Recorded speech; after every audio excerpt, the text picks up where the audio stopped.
पा, daddy daddy देखो ना, उधर मैंने वंडरफुल घर बनाया है। शुभी अपने डैडी को झकझोर रही थी, परंतु उसके डैडी तो यादों के गहरे समुद्र में गोते लगा रहे थे। फिर नन्ही शुभी की आवाज को वे कैसे सुनते। समुद्र के किनारे सुहानी शाम रेत पर फैल गई थी। लालिमा लिए सूरज पानी में सोना बिखेरते हुए डूबने को था। ऐसी मस्तानी शाम में मियां बीवी, प्रेमी प्रेमिकाएं एक दूसरे की बाहों में सिमटे नयनाभिराम पल को जी रहे थे।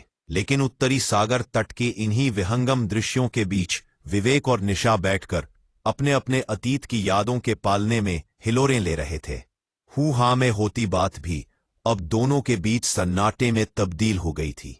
दूर समुद्र के एक छोर से दिख रहे खंबे की टिमटिमाती रोशनी विवेक के जख्मों को हरा कर रही थी।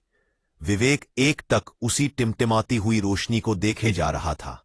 पापा से रूठकर शुभी बगल में ही बैठी मां से बोली, मम्मा देखो ना, डैडी मेरे बनाए रेत के घर को देखने नहीं चल रहे हैं। आप देखो, चलो ना मम्मा, आप ही देखो। निशा की भी जैसे तंद्रा टूटी शुभी के झकझोरने पर। निशा विवेक की ओर देखकर समझ गई कि वह पूरी तरह से तल्लीन है अपनी भूली बिसरी यादों में। निशा शुभी के रेत के घर को देखकर बोली, अरे कितना प्यारा घर बनाया है। ओहो, इसमें तो गार्डन भी है। शुभी मचल उठी प्रशंसा सुनकर। अच्छा, यहां कुआं भी बनाया है। जब तक निशा यादों के गलियारे से बाहर आकर अपने शब्द का मतलब बताती, शुभी ने सवाल जड़ दिया, कुआं? यह क्या होता है? मैंने तो ये स्विमिंग पूल बनाया है। ब्यूटीफुल है ना? उसकी चहकती आंखों से खुशी छलक रही थी। निशा मुस्कुराते हुए बोली, कुआं जिसमें अंडरग्राउंड वाटर होता है, जो कि ठंडा और स्वीट होता है। तुम्हारी दादी यानी ग्रैंडमदर के यहां है। जब चलोगी कभी इंडिया, तब दिखाऊंगी तुम्हें। शुभी की गोल मटोल आंखें विस्फारित सी हो रही थीं। शुभी फिर दादी को लेकर कोई और सवाल ना देती। करने लगे उससे पहले ही वह उठकर खड़ी होते हुए बोली, मैं अभी आती हूं, तुम खेलो। यादों के झरोखों से निकलकर आती ठंडी गर्म हवा उसे भी विचलित कर रही थी। वहां से उठकर वह विवेक के बगल में जा बैठी और मौन तोड़ती हुई हौले से बोली, किन यादों में खोए हुए हो? विवेक ने निशा की बात को अनसुना कर दिया, किंतु निशा द्वारा दोबारा जोर देकर कहने पर वह बोला, वह दूर खड़ा स्तंभ देख रही हो ना? उस स्तंभ की लाइट ने मुझे उन्हीं पुराने दिनों की याद दिला दी जिससे मैं सालों से पीछा छुड़ाना चाह रहा था। इसी तरह की स्ट्रीट लाइट के नीचे बैठ पढ़ लिखकर आज इस मुकाम को हासिल किया है मैंने। मम्मी पापा ने कितने सपने बुने थे मुझे लेकर, जैसे तुम और मैं शुभी को लेकर बुन रहे हैं। क्या तुम बता सकती हो कि हमारे देखे सपनों को पूरा करने के बाद शुभी पलटकर आएगी हमारे पास? क्या उसे उसका जीवन साथी आने देगा? इस तरह यादों में विवेक का यदाकदा गुम हो जाना निशा को उसकी अपनी गलतियां याद दिलाता रहता था। सूखे हुए उसके घाव जब तब हरे हो जाते थे। विवेक कभी भी गड़े मुर्दे उखाड़कर उसका पोस्टमार्टम नहीं करता था, लेकिन उसका खामोश हो जाना या एक दो जलते हुए शब्द उछाल देना ही निशा के मन में भंवर ला देता था। आज उसका ऐसा बोलना ही निशा के दिल तक तीर चुभ हो गया था। लगा जैसे विवेक तंज कस रहा हो। वह तुरंत विवेक के कंधे पर सिर रखकर बोली, 1 महीने बाद ही शुभी के स्कूल की छुट्टियां हैं। चलो चलेंगे भारत, मम्मी पापा से मिलने। विवेक फटी आंखों से निशा को देखने लगा। उसे शायद विश्वास नहीं हो पा रहा था निशा की बात पर। ऐसे क्या देख रहे हो? मुझे एहसास हो गया है कि घर दीवारों से नहीं, अपनों की खुशियों से बनता है, और अपनों की खुशियों को समेटने के लिए मैं तुम्हारे साथ घर चलने को तैयार हूं। कहते हुए वह शुभी के बनाए रेत के घर को देखने लगी। विवेक की खुशी का ठिकाना न रहा। वह तो मन से महीने भर बाद क्या जैसे उसी वक्त माता पिता के पास पहुंच गया था। इधर समुद्र की लहरें उसके पैरों को गुदगुदाकर लौट जाती थी, उधर पुरानी यादें भी गुदगुदाने लगी थीं। अब कहां खो गए? कहा ना कि चलूंगी मैं भारत। आज 15 साल बाद तुम्हारी बुद्धि कैसे जागी, यह सोच रहा था मैं। तिरछी दृष्टि डालते हुए व्यंग्य से मुस्कुराया वह। सुनकर निशा उसके सीने पर प्रहार करने लगी और दोनों खिलखिलाने लग पड़े। समुद्र की लहरें भी दोनों के पैर के पास आकर उन्हें छू जाती थीं, जैसे खुशी जता रही थीं वे भी। ठहाके सुनकर शुभी फिर से पापा के पास आकर बोली, डैडी आपने मेरा घर नहीं देखा, कट्टी आपसे। विवेक झट से उठ खड़ा हुआ। उसकी उंगली पकड़कर बोला, चलो चलो दिखाओ अपना घर। तीनों ही खुश होकर रेत से बने घर से खेलने लगे। लहरें तेजी से उठीं और उसकी आंखों से बहते आंसुओं को जैसे धो गई। विवेक का खुद से वार्तालाप जारी था, दिल पे पत्थर रख मैं साल भर बाद ही उस पक्की ईंटों के घर को रेत का घर समझ तुम्हें लेकर विदेश आ गया था। सुना था दीवारों के भी कान होते हैं, किंतु वो दीवारें तो मुझे पीछे से आवाज भी देती थीं, लेकिन मैं उस घर पर रह नहीं सकता था।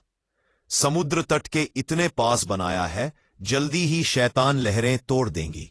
विवेक ने शुभी से कहा।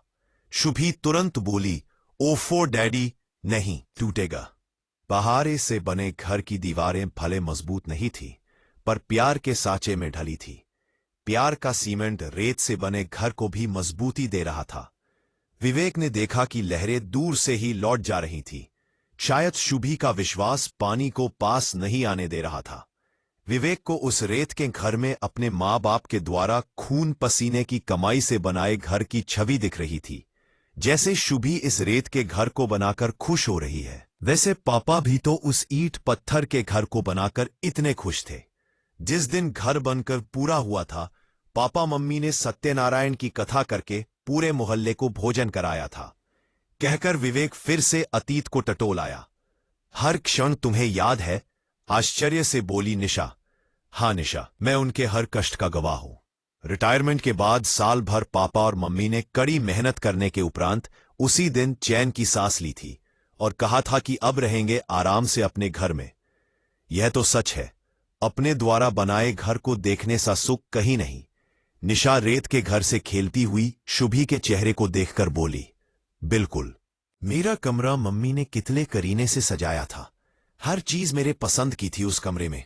दर्पण के नीचे बने दराजों को खोलकर जब मैंने सवाल किया था कि मम्मी ये सब क्या बनवाया है, तो मेरे कान पकड़कर मां बोली थी, ये तेरी बहुरिया के लिए है, इसमें वह अपने श्रृंगार का सामान और चूड़ियां रखा करेगी। तुम्हारी नौकरी लगने के पहले ही शादी के सपने देखने लगी थी मां? मुस्कुराते हुए निशा ने पूछा। नहीं, मेरी नौकरी लगे अभी 6 महीने भी नहीं हुए थे, लेकिन उसके कानों में मेरी शादी की शहनाई बजने लगी थी।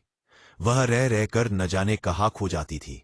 मुझे उन्हें वर्तमान में खींचना पड़ता था। मेरी बलैया लेकर हौले से वह मुस्कुरा देती थी।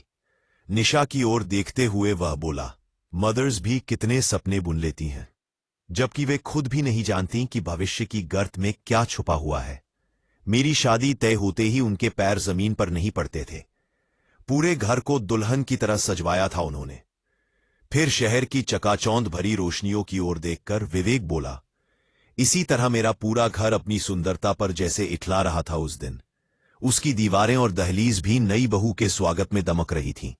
कण कण क्षण क्षण से खुशी के गीत फूट रहे थे। मां तो अचानक बूढ़ी से जवान हो उठी थी। दौड़ दौड़कर सबको दिशा निर्देश देती फिर रही थी। याद करते करते विवेक की आंखों में चमक जाग उठी।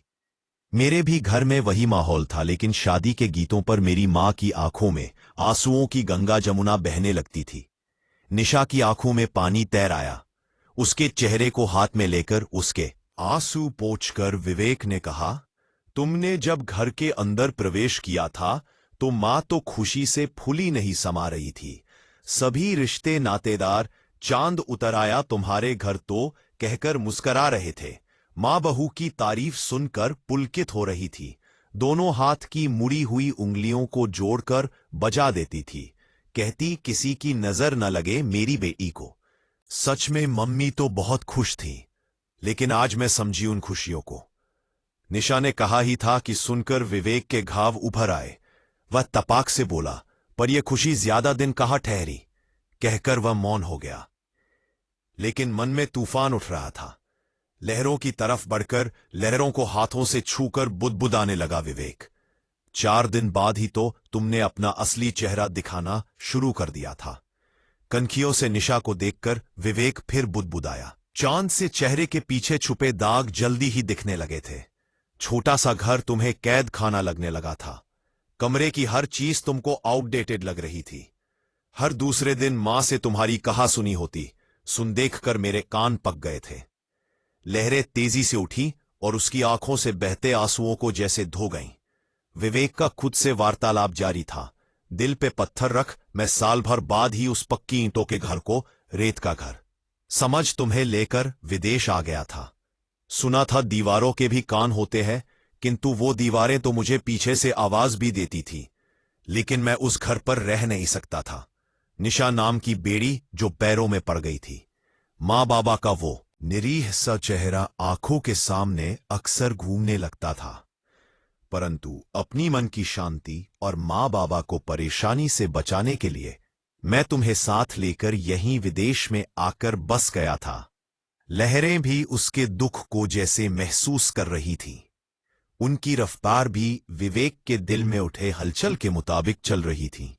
निशा की आवाज कानों में गूंजी, फिर से किस दुनिया में खोए हो विवेक? विवेक के पास आकर उसकी आंखों में देखते हुए निशा बोली, मानती हूं, गलती हुई है मुझसे, बहुत बड़ी गलती हुई है।